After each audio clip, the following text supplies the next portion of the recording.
Meus irmãos, graças e paz, estamos nos aproximando da última semana de 2022. E eu senti no coração o desejo de compartilhar com a igreja no decorrer dessa semana algumas mensagens muito importantes da parte de Deus em relação à nossa condição de igreja diante do Senhor. Mensagens que julgo muito importantes porque, com certeza, elas fazem a diferença na forma como nós iremos nos apresentar como igreja do Senhor daqui a um ano, quando a gente estiver se despedindo de 2023. E eu queria convidar você, como disse, no decorrer dessa semana, desses últimos dias de 2022, a nos acompanhar nessa busca na palavra de Deus. A gente vai basear esse período na carta de Paulo aos Efésios. E por que, pastor, a carta aos Efésios? Eu creio, né? Eu tenho visto que há uma similaridade muito grande entre essa carta, entre essa igreja especificamente e a nossa igreja. Eu queria que você me acompanhasse na leitura. A gente vai começar lá no capítulo 4, verso de 1 a 6. Olha o que nos diz o texto da palavra de Deus. Rogo-vos, pois, eu, o prisioneiro no Senhor, que andeis de modo digno da vocação a que fostes chamados, com toda a humildade e mansidão, com longanimidade, suportando-vos uns aos outros em amor, esforçando-vos diligentemente por preservar a unidade do Espírito no vínculo da paz. Há somente um corpo e um Espírito, como também fostes chamados numa só esperança da vossa vocação. Há um só Senhor, uma só fé, um só batismo, um só Deus e Pai de todos, o qual é sobre todos, age por meio de todos e está em todos. A carta de Paulo aos Efésios é uma das chamadas cartas da prisão. Isso porque quando Paulo escreveu essa carta, ele já estava preso em Roma. A igreja de Éfeso foi uma igreja que foi fundada pelo próprio apóstolo Paulo no decurso da sua segunda viagem missionária. E para a gente poder entender um pouquinho o conteúdo dessa carta, vamos tentar entender um pouco o contexto em que ela foi escrita. A cidade de Éfeso era uma cidade muito importante para o Império Romano. Assim como as demais cidades ali da Ásia Menor, né, a região que hoje corresponde à Turquia, aquela região que fica mais ou menos na metade entre a Europa e a Ásia. Então, Éfeso era uma das principais cidades para o Império Romano por causa da sua condição estratégica, principalmente para o comércio entre essas duas regiões. Então, a cidade de Éfeso era, na época do apóstolo Paulo, na época em que a igreja de Éfeso ela foi fundada pelo apóstolo Paulo, ela era uma cidade muito importante, ela tinha uma estrutura muito grande, ela tinha em seu seio um desenvolvimento muito grande no que diz respeito à indústria e ao comércio também. E além desse desenvolvimento tão grande por causa do comércio, né, entre, como nós já explicamos, entre essas duas regiões, há também a questão religiosa. Éfeso ficou conhecida, né, como a cidade da Diana dos Efésios, onde o grande templo da deusa Diana foi erigido, né, uma das 7 maravilhas do mundo antigo. Tão grande era esse templo. E a deusa Diana, a Diana dos Efésios, ela servia uma espécie de sincretismo, que ela era buscada tanto pelo povo do Ocidente, pelos europeus, porque associavam ela à deusa Artemis, né, cultuada pelos gregos, como também o do povo do Oriente, que via nela a representação, né, de Ishtar ou Semiramis, a chamada Rainha dos Céus ou a Deusa Mãe. Então, dentro desse sincretismo religioso, Diana era uma deusa que agradava a gregos e troianos, ocidentais e orientais. Então, mesmo num quadro tão adverso, numa cidade tão cheia de idolatria, tão cheia de pecado, tão cheia de materialidade, de mundanismo, ainda assim, quando o evangelho do reino chegou naquela cidade, a igreja ela cresceu de forma florescente, de forma viva. O evangelho do reino chegou naquela cidade e através do poder do Espírito Santo, aquela igreja ela cresceu mesmo em meio às adversidades. Mas uma das características da cidade, da igreja fundada em Éfeso, é que ela começou muito bem, uma igreja realmente viva, mas uma igreja que depois de um tempo, depois do decurso de anos, apesar de não ter perdido a sua fidelidade à palavra, ela perdeu o seu ânimo, ela perdeu a sua intensidade, a sua essência. E a gente vê isso, né, quando lemos o livro de Apocalipse, nas cartas ao Apocalipse, a carta dirigida a essa igreja específica, a igreja de Éfeso, né? Tenho, porém, contra ti que perdeste o teu primeiro amor. E quando Paulo escreve a sua carta à igreja de Éfeso, ele tem essa visão. A visão de uma igreja que ele não podia estar mais pessoalmente, ele estava preso e não sabia se teria essa oportunidade, por isso ele envia uma carta. E nessa carta ele direciona o conteúdo da carta para a essência da igreja. E ele vai lembrar, ele não pontua, né, questões individuais ou problemas específicos como ele fez em outras cartas, mas ele fala da essência geral que a igreja estava esquecendo.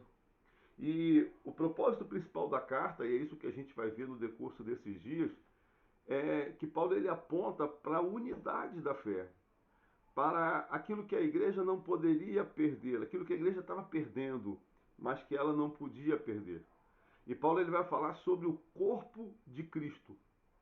Ele associa a igreja a um corpo, onde Jesus é o cabeça. E nós, independente se somos judeus, se somos gentios, se somos romanos, somos os membros desse corpo.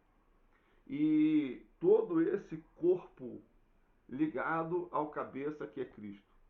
Então, Paulo ele fala dos privilégios e das responsabilidades de sermos corpo de Cristo.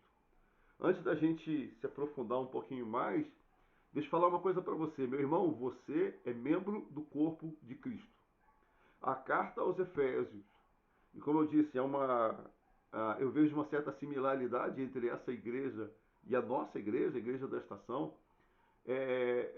A mensagem de Deus ela serviu tanto para aquela igreja como ela serve para a nossa também. Então, antes de tudo, entenda uma coisa como um princípio da fé, como um princípio de Deus para nós. Entenda, você é membro do corpo de Cristo. E isso dá a você privilégios, mas também dá a você responsabilidades. Como todos os membros do nosso corpo, todos eles são supridos pelo corpo.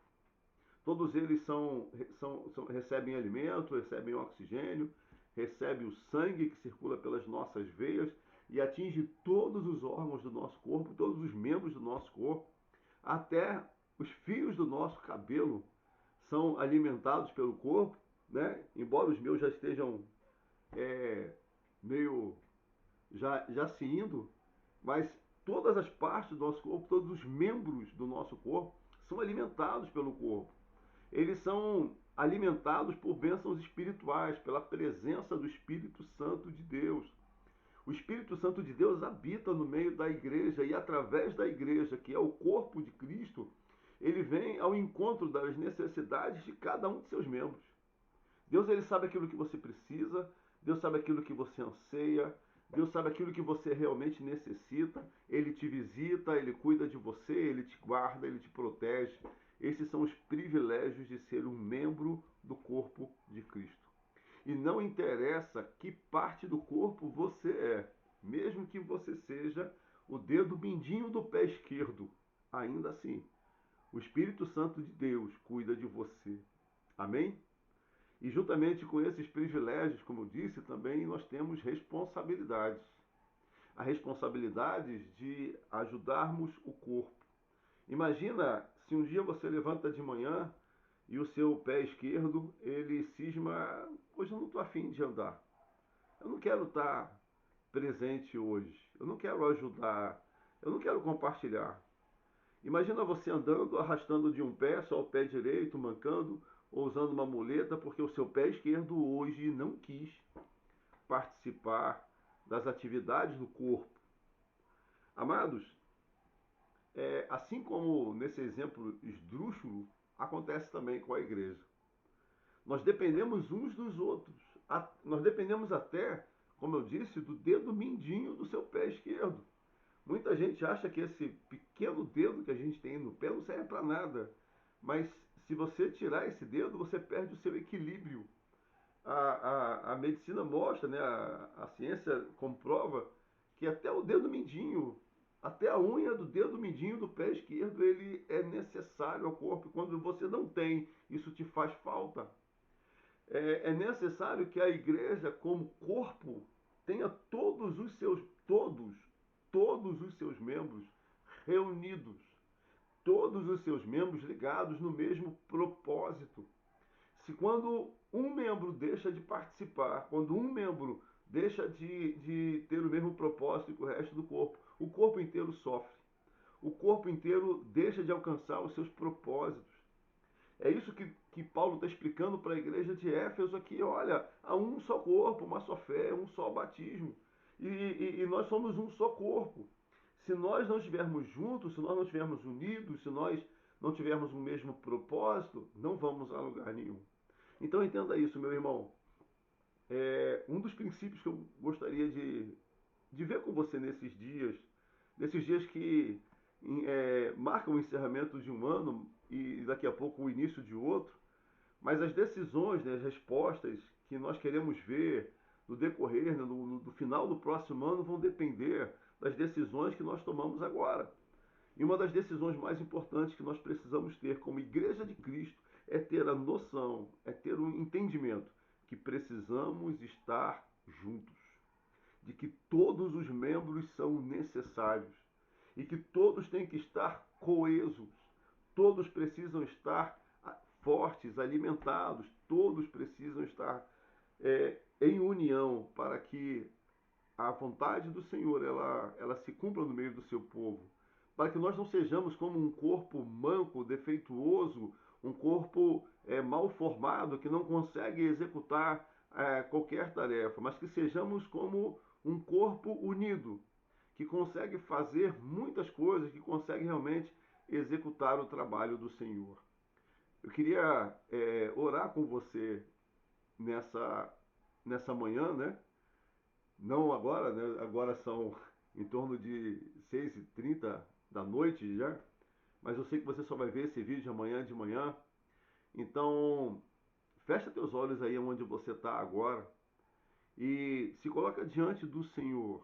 Quando João transcreveu a carta da boca do próprio Jesus para a igreja de Éfeso, ele viu um Senhor que andava no meio dos sete castiçais de ouro, aquele que tem a direção da igreja, aquele que é o Senhor do Espírito, aquele que dá ordem, aquele que manifesta. E esse Deus Todo-Poderoso, o Senhor, que tem os seus olhos como chama de fogo, ele olha para nós.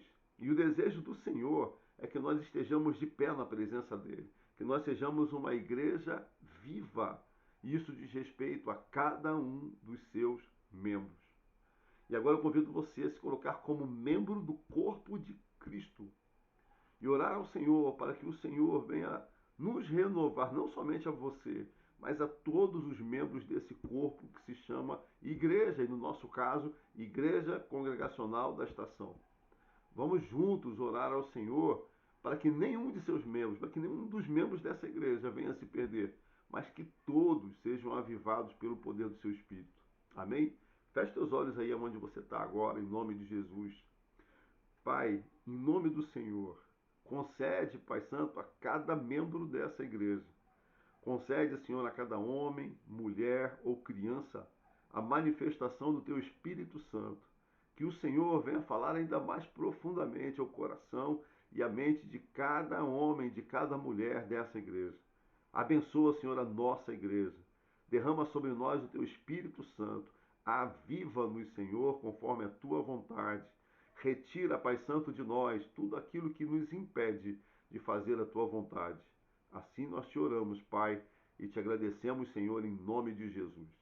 Amém, Pai. Em nome de Jesus, amanhã a gente volta a se encontrar com mais outro vídeo, né? Você vai ver aí na pastoral um pequeno resumo dessa palavra, mas não deixe de assistir, né, o vídeo onde a gente se aprofunda um pouco mais desses conceitos.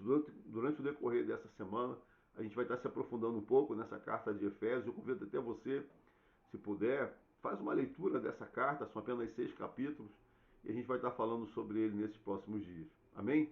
Que o Senhor te abençoe em nome de Jesus.